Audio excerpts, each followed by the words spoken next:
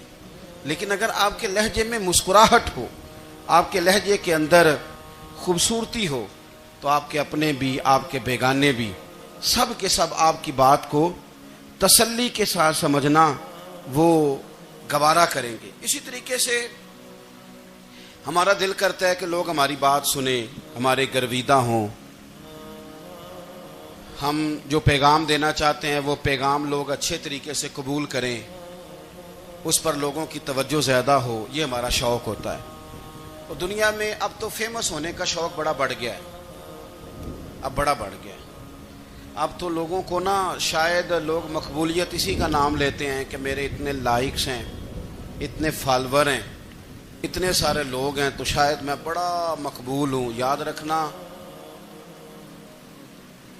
قابلیت سے زیادہ قبولیت ضروری ہوتی ہے. فالور کیا کریں گے اگر رب بھی راضی نہ ہوا تو, لائکس کیا کریں گے.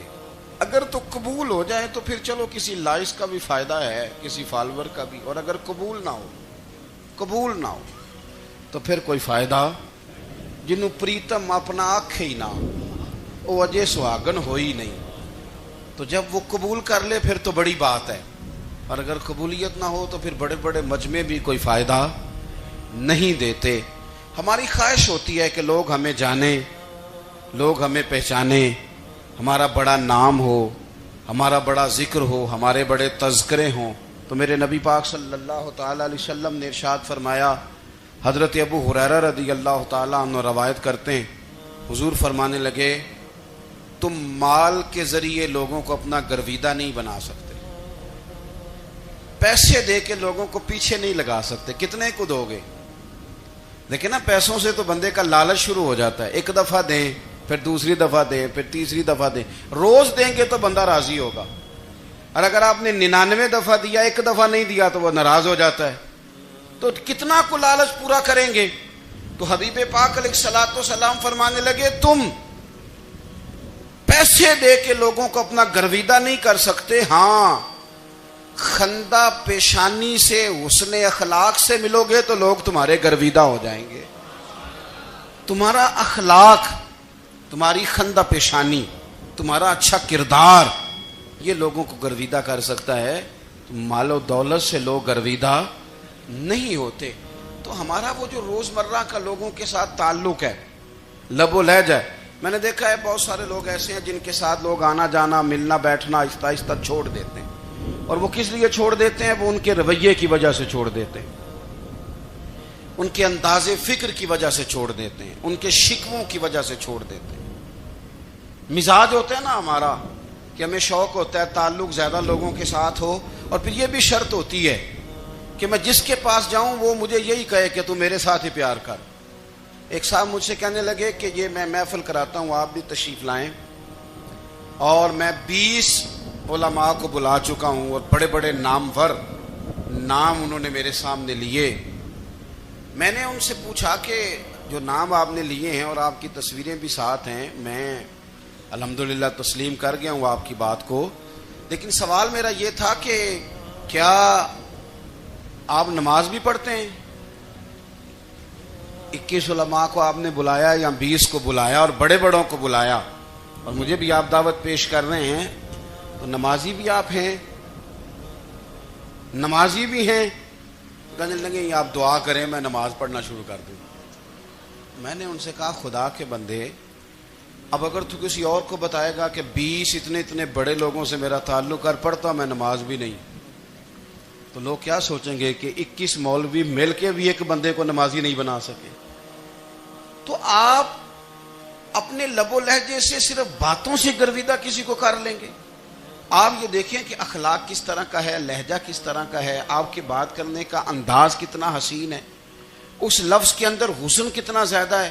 نبی پاک صلی اللہ علیہ وسلم بھی تبلیغ فرماتے، ہم بھی تبلیغ کرتے ہیں. میں اور آپ جب تبلیغ کرتے ہیں تو اس تبلیغ کے اندر شکوہ ہوتا ہے اور تنقید ہوتی ہے، اور بعض جگہ میں نے یہ بھی دیکھا ہے کہ طنز ہوتا ہے. طنز، ہم دوسرے کو دین کی دعوت رہے ہیں، لیکن ہمارے لب و لہجے سے طنز اور ترش روئی چھلکتی ہے. تو دولت کے پیچھے لگ گیا ہے، تو بالکل جاہل ہے، تو بالکل تیرے خاندان میں سے بھی کوئی نہیں ادھر آتا. آپ طنز کر رہے ہیں، آپ دعوت دین نہیں دے رہے. دعوت دین تو گلدستے میں رکھ کے پیش کی جاتی ہے، اس کی تو ایک خوبصورتی ہے، اس کا تو ایک حسن ہے، اس کی تو اپنی ایک جاذبیت ہے، اس کی اپنی ایک نورانیت ہے. صحابہ کرام علیہم رضوان فرماتے ہیں کہ حضرت سعد بن معاذ رضی اللہ تعالیٰ عنہ کا جنازہ تھا. اللہ کے پیارے محبوب صلی اللہ تعالیٰ علیہ وسلم نے جنازے کی امامت فرمائی، اور جنازے کی امامت کے بعد ابھی نہ قبر کے تیار ہونے میں کچھ ٹائم باقی تھا، تو حضور زمین پہ تشریف فرما ہوئے. لوگ قبر کی تیاری میں ہیں. بعض اوقات ہوتا ہے نا ابھی قبر نہیں تیار ہوئی، تو کہتے ہیں کہ لکڑی کے ساتھ حضور نے زمین کریدنی شروع کر دی، اور دیر تک حضور نے چہرہ نور کو زمین کی طرف جھکائے رکھا، گویا زمین شرف دیدار حاصل کرتی رہی. دیر تک چہرہ نور جھکا رہا زمین کی جانب، حضور نے رخ نور کو پھیر لیا. صحابہ کہتے ہیں کہ ہم نہ بڑے، جب حضور ہمارے قریب ہوتے تھے تو ہمارا خیال ہوتا تھا کہ رحمت کی برکھا ہے، اپنے اپنے حصے کا کرم اڈیل لے اپنے اوپر. فرماتے ہیں منتظر تھے کہ حضور کب ہماری طرف رخ انور پھیریں اور ہم کریم سے کوئی بات سن سکیں. ارشاد فرماتے ہیں کہ ہم بڑے شدید منتظر تھے. دیر کے بعد نبی پاک علیہ الصلوۃ والسلام نے چہرہ انور اٹھایا، دیر کے بعد چہرہ انور اٹھایا. یہ دیکھیں تبلیغ ہو رہی ہے، اور جب حضور نے چہرہ انور اٹھایا تو آنکھوں میں آنسو تھے، رو رہے تھے. اور 3 دفعہ حضور نے فرمایا، چونکہ قبر تیار ہو رہی تھی، 3 دفعہ نبی کریم نے فرمایا لوگو قبر آخرت کی منزلوں میں سے پہلی منزل ہے، اس کی تیاری کر لو، اس کی تیاری کر لو، اس کی تیاری کر لو. 3 دفعہ حضور نے یہ جملے دہرائے. کیوں؟ ایک میں تبلیغ کرتا ہوں اور اس میں نہ درد ہے، نہ رونا ہے، نہ وہ لب و لہجہ. ایک حضور دعوت دے رہے ہیں قبر کی تیاری کی، لیکن اس میں آنسو ہیں، اس میں خاص رغبت ہے غلاموں کے لیے. تو اپنی زندگی کے اندر جو ہمارا انداز تکلم ہے، ہمارا انداز گفتگو ہے، میں کہا کرتا ہوں کہ ہم نا دین کے لیے جب کلام کر رہے ہوتے ہیں تو شدت ہوتی ہے ہمارے جملوں کے اندر. بعض مقامات شدت کے ہوتے ہیں. آپ جہاد کی بات کر رہے ہیں، ناموس رسالت کی بات کر رہے ہیں، تو کسی جگہ آپ کے لب و لہجے کے اندر شدت کا ہو جانا برا نہیں ہے، بلکہ وہ اچھا ہے. لیکن میرے عزیز، ہر وقت ہی کچھ لوگ تلخ ہیں. انہیں کسی وقت بھی آپ ان سے ملاقات کر لیں، وہ لوگ آپ کو پریشان ہی نظر آئیں گے. حضرت سیدنا عبداللہ ابن عمر رضی اللہ تعالیٰ عنہ روایت کرتے ہیں کہ نبی پاک صلی اللہ تعالیٰ علیہ وآلہ وسلم نے ارشاد فرمایا کہ جنت میں ایسے بھی کمرے ہوں گے، جنت میں کچھ ایسے کمرے، کچھ ایسے مکانات بھی ہوں گے کہ باہر کھڑے ہوں گے تو اندر نظر آئے گا، اور اندر کھڑے ہوں گے تو باہر نظر آئے گا. یعنی ایک تو تم آئینے لگاتے ہو نا، وہ دیواریں اتنی شفاف ہوں گی کہ اندر باہر سے ان کا حسن دکھائی دے گا. حضرت سیدنا مالک اشعری رضی اللہ تعالیٰ عنہ بیٹھے تھے، کہتے ہیں میں نے فوراً عرض کی حضور وہ ملیں گے کس کو؟ وہ جو اتنے حسین گھر ہوں گے کہ دیواریں ہی شیشے کی محسوس ہوں گی، اندر باہر سے حسن کے جلوے دکھائی دیں گے، حضور وہ ملیں گے کسے؟ تو اللہ کے پیارے محبوب علیہ السلام نے فرمایا وہ اس کو ملیں گے جو گفتگو اچھی کرے گا، جو گفتگو اچھی کرے گا، لب و لہجہ اخلاق والا ہوگا، گفتگو اچھی کرے گا، لوگوں کو کھانا کھلائے گا، اور جب لوگ سو رہے ہوں گے تو وہ اٹھ کے اپنے رب کی عبادت کرے گا. اس شخص کو وہ مکانات ملیں گے جن کی دیواریں آئینے کی مانند ہوں گی، جن کا حسن تازہ ہوگا، جن کو اللہ تبارک و تعالیٰ نے اپنے فضل سے مزین کیا ہوگا، سنوارا ہوگا. ہم اگر تھوڑی سی توجہ کریں نا، کئی دفعہ وقت گزر جاتا ہے، لہجہ نہیں بھولتا، لہجہ یاد رہتا ہے. آپ تو 2 منٹ کے لیے غصے میں تھے نا، تو آپ نے کوئی بات کر دی کسی غریب کو، کسی شخص کو، آپ غصے میں تھے، آپ نے کہہ دیا، اس بیچارے نے سن لیا، لیکن وہ باتیں اسے سونے نہیں دیتی، بار بار یاد آتی. کوئی آپ کے ساتھ تلخ کلام کر دے نا، کبھی تلخ گفتگو کر دے، بندہ جب سامنے آتا ہے وہ باتیں یاد آ جاتی ہیں، تکلیف ہوتی ہے، اور وقت گزر جاتا ہے. لڑائیاں ہمیشہ چل نہیں سکتی. لڑائی کتنی دیر کی ہوتی ہے؟ 1 دن کی، 2 دن کی. قتل بھی ہوں تو اگر قاتل کو پھانسی بھی ہو جائے تو پھانسی کے بعد بالآخر لڑائی تو ختم ہو ہی گئی نا. لڑائی ہمیشہ چلتی، تلخی ہمیشہ چل سکتی نہیں. تلخی روٹین میں چلنے والا سکہ، کوئی سکے روٹین میں چلتے وقتی ہوتے. یہ جو غصے کا لب و لہجہ ہے، تلخی کا سکہ، یہ بھائی روٹین میں نہیں چلتا، اس نے ایک نہ ایک دن ختم ہو جانا ہے. روٹین میں پیار ہی چلتا ہے. حضرت جابر ابن عبداللہ کہتے ہیں حضور پہلے دن مدینہ منورہ آئے، میں زیارت کے لیے گیا تو میں نے مسکراتے دیکھا. 10 سال میں دیدار کرتا رہا، اور وصال سے چند دن پہلے بھی میں نے زیارت کی تو مدینے والے محبوب کو مسکراتے ہوئے ہی دیکھا ہے. یہ جو آپ کا لب و لہجہ ہے نا، اخلاق والا، حسن والا، مسکرانے والا، یہ لب و لہجہ نا ذرا لمبا چلتا ہے. یہ روٹین ہے، یہ روز چلے گا. یہ سکہ وہ ہے جو رائج الوقت رہتا ہے، یہ کبھی بھی ختم ہونے والا یہ خزانہ ہے. تو یہ جو آپ کا تلخ لب و لہجہ ہے، یہ روٹین نہیں. عارف رومی رحمۃ اللہ علیہ فرماتے ہیں کہ مثال دینے کے لیے بات سمجھاتے ہیں. فرماتے ہیں ایک شخص جنگل میں لکڑیاں کاٹنے جایا کرتا تھا تو شیر سے دوستی ہو گئی، یعنی ڈائریکٹ بادشاہ سے دوستی ہو گئی. اور بادشاہ بھی وہ جو جنگل کا بادشاہ ہے، جنگل کے بادشاہ سے دوستی ہو گئی. اب وہ لکڑہارا غریب آدمی تھا، لکڑیاں تو کاٹنی ہوتی تھی. تو وہ جنگل کا بادشاہ اعلان کر دیتا جانوروں کو کہ میرا دوست آیا، ایک تو کوئی تنگ نہ کرے، اور دوسرا یہ کہ سب لوگ مل کے اس کے ساتھ تعاون کریں. کبھی کوئی جانور لکڑیاں اکٹھی کراتا، کبھی کوئی اپنی پشت پہ گدھا، بیل، گھوڑا، خچر رکھ کے وہ لکڑیاں باہر چھوڑنے آتا. تو اب اس کی بڑی دھوم مچ گئی جنگل کے اندر. لکڑہارا مزدور تھا، وہ بادشاہ سے دوستی کر کے بادشاہ ہی بن گیا. وہ گھر آ کے نا بیوی کو اکثر بتاتا کہ میرا ایک دوست ہے، میں جاتا ہوں تو ساری پہلے ہی مخلوق کھڑی ہوتی ہے میرے استقبال کے لیے. دوستی جو بڑے سے ہو گئی ہے. بنا ہے شاہ کا مصاحب تو پھرے ہے اتراتا، وگرنہ شہر میں غالب کی آبرو کیا ہے؟ ہمیں تو پوچھتا ہی کوئی نہیں، یہ تو بنا ہے شاہ کا مصاحب تو پھرے ہے اتراتا، وگرنہ شہر میں غالب کی آبرو کیا ہے؟ تو وہ لوگوں کو بتاتا، بیوی کو بھی بتاتا، دوست ہے تو بیوی کہنے لگی اتنے تو تعریفیں کرتا، یہ نہیں بتایا کہ وہ جنگل کا شیر ہے، بس نیرا دوست بتا دیا۔ بیوی کہنے لگ گئی کہ تو اتنا جو اس کا ذکر کرتا ہے تو کسی دن بلا نا، بلا کسی دن تاکہ اس کی دعوت کریں۔ اب اس نے پھر نہ اس کو پردے میں رکھا، کیا کہتے ہیں آج کل، سرپرائز دینا ہے، مگر سرپرائز دینا ہے جی، پردے میں رکھا کہ وہ شیر ہے۔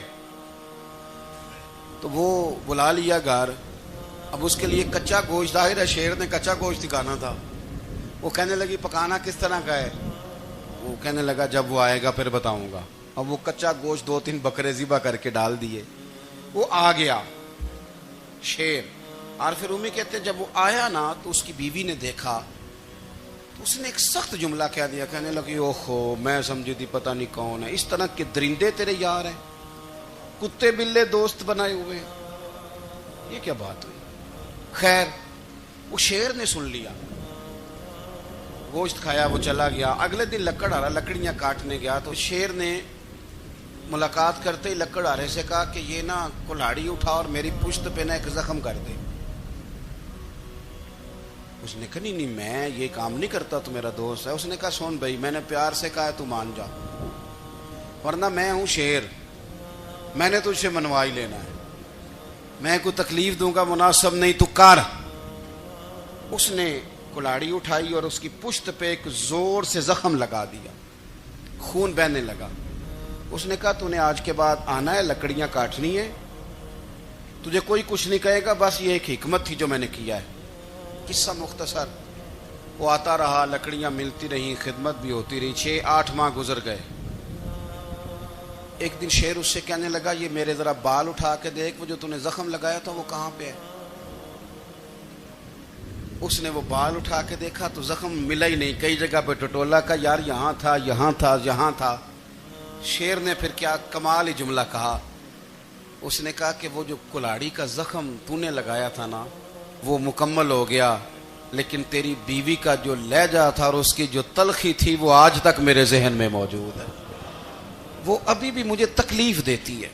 بات سوچتا ہوں مجھے اس نے درندہ کہا، اس نے میرے بارے میں اتنے کچے اور کمزور اور سخت جملے کہے، تو وہ بات مجھے بھولتی، وہ آج بھی میرے ذہن میں اسی طرح گونجتی ہے۔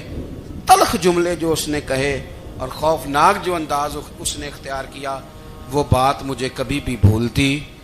تو آپ کے لفظ لوگوں کو بھول جاتے ہیں پر لہجہ یاد رہتا ہے، اگر ہم اپنے لہجے پر تھوڑی توجہ ہی کر لیں۔